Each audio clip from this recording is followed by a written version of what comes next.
Welcome to another exciting episode. Today we'll continue talking about how to be a morning person. I want to focus today on some of the tips that we can apply the night before the morning where we want to wake up or the mornings. And I hope that this will help to decrease or eliminate that frustration, anger, cranky feeling you get when you wake up, because sometimes I think the problem is not waking up. Most times, from my personal experience and when I talk to other people, I think I could separate it into two categories. There's some that really find it very difficult to be awake, and I think that's a deeper sense. Maybe I would spend another episode to try and help those group of people. Please contact me if you have any questions, and if there's anything I really mentioned in passing that you really want me to talk in depthly in. And then the other group of people are those who they really don't have a problem waking up, but your problem is majorly that feeling of discomfort you get, that low energy you get, that annoyance you get, that cranky state you get, and that inability to move on happily during the other part of the day, that really gets frustrating and annoying. So you wake up early, but you don't have the joy, the fulfillment, the energy, and everything that you need to do. And even the task that you do, you're not able to give your best because it's not really working for you. And you want to really know how it works because you don't have a choice at this time but to be a morning person. Now, it all begins from the night before you go to bed. One of my most favorite quote when I started transitioning from being nocturnal to being an early riser and an excited one at that. Yay! I'm always excited in the morning, but I am working on keeping that excitement across the day, and being productive will be that state where a person can maintain a healthy energy and a consistent energy, keeping your competitive edge with your competitors and everyone who will be working with you and your team, to be able to motivate them by that energy. So the night before this statement, I started reminding myself that sleep is what I ought to do when every other thing is meant to be done. I remember we shared some tips earlier in the episode 1. I'll try to repeat some of them. We said, of course, to wake up early, you have to sleep early, and you have to reduce that. How do I say it? There's something I want to say. I'm looking for the perfect way to say it. It has to be a gradual change. I think that's what I want to say. So if you usually sleep at 12, don't expect to fall asleep just at a particular time. I remember the first episode I said it may take a while for your body to adjust. So these tips are not some magical tips, okay? You have to be intentional in applying them and give it time to become that easy habit that you already have. So apart from taking back your sleeping time so that you can have more time to sleep, and apart from creating the right mood, the right atmosphere, I want to add something very important today, which is completing every task. Now, I tell myself sleep is the last thing to do when every other important thing that needed to be done the day before has been done. Everything that I could do. If I could do it, then there is no need to procrastinate.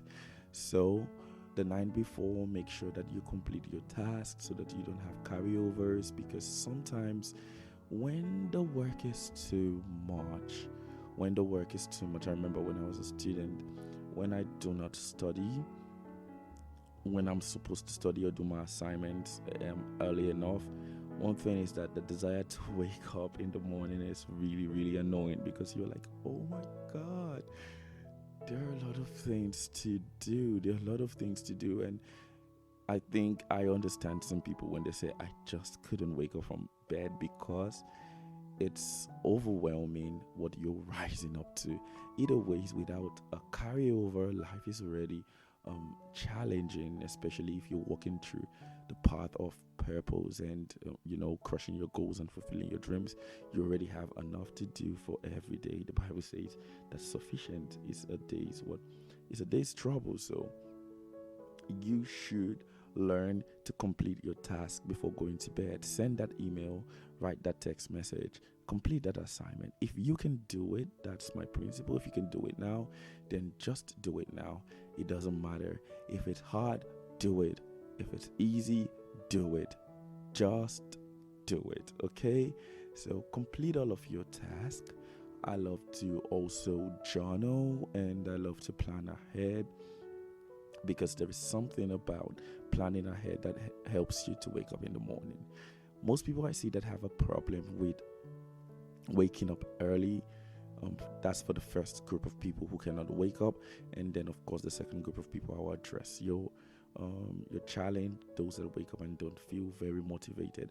For the first set of people, I see regularly when I talk to them that the problem is that they just went to bed. First of all, they don't have a planned time to going to sleep. You must, I forgot to add that, you must have a planned time. I'm not saying that it will work all the time, but as much as possible, have a fixed time when you go to bed. One thing that does for you is that it helps you regulate the amount of time you sleep, and over time, if you work at it, you can get a decent amount of sleep, and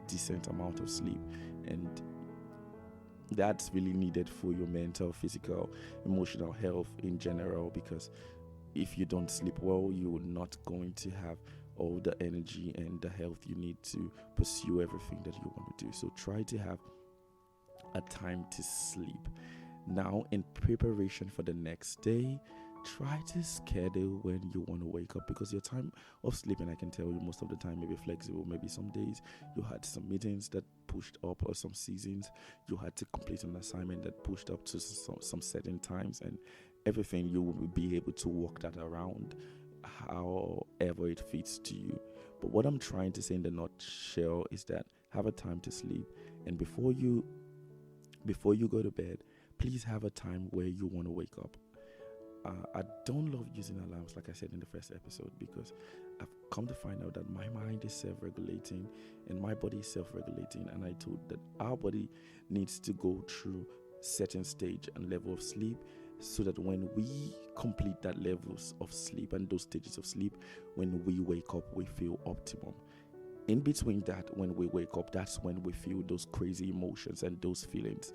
And I have discovered a psychological hack in getting my body to get that amount of sleep. Now, regularly, maybe my body is trained. I have trained my body to have 4 hours of sleep, 5, 6, 7, 8 optimum hours of sleep regularly. But on this particular day, I have a big day, I have a big project, I've been working hard, and I've been keeping to my schedule, and I have been doing everything I wanted to do. But at this particular point, I really have to just work late and wake up early. You get that scenario, the picture I'm trying to paint. Now, one psychological hack I've found out is that not just crashing into bed. When you crash into bed, your body is not aware mentally, psychologically, that we need to wake up in the morning. Because don't run by assumption, even if you're dealing with yourself, okay? Don't run by assumption. I think that's another topic for another day. Make sure that you actively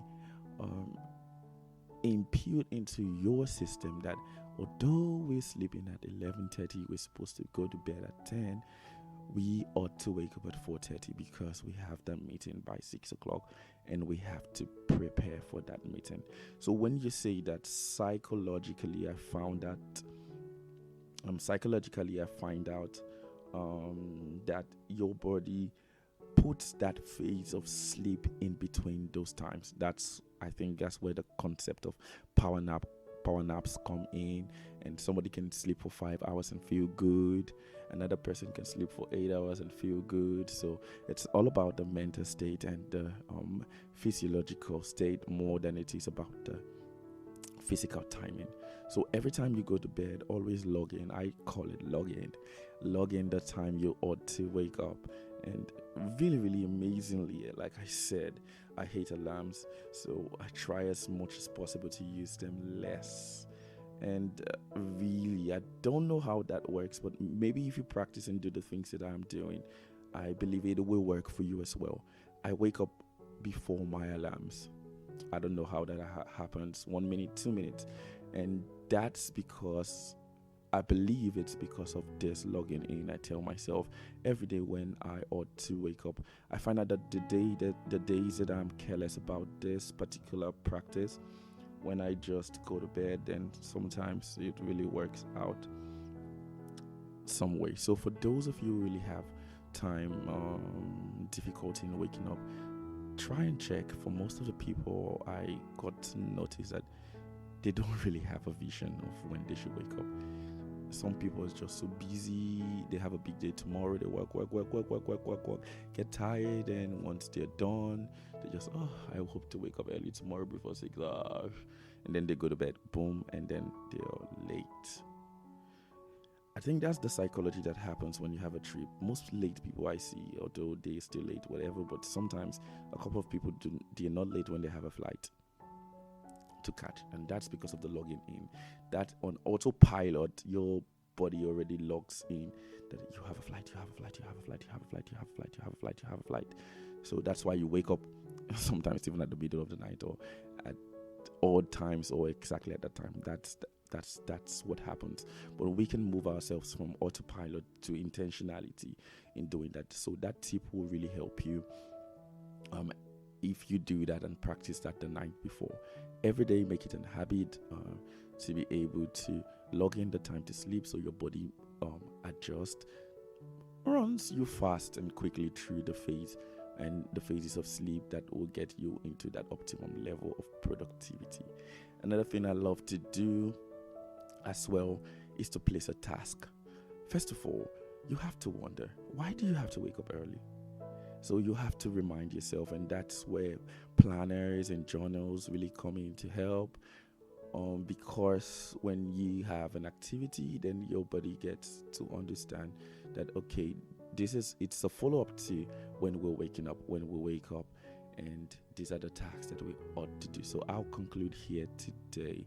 I'm sorry I'm not able to talk about those who wake up, don't have a problem with waking up, but they feel miserable. But I think thereabout we'll get there in this episode, okay?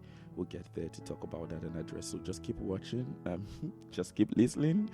If you want to watch, then please go to my YouTube channel, Dr. Ogbe Edward, and then you can watch me there as I also share some productivity tips there. So I hope that when you apply these tips, they're going to help you to become a better morning person. Aside that, I'm signing out today. But remember, no matter how you feel, wake up, show up, and give your very best every single day. Bye.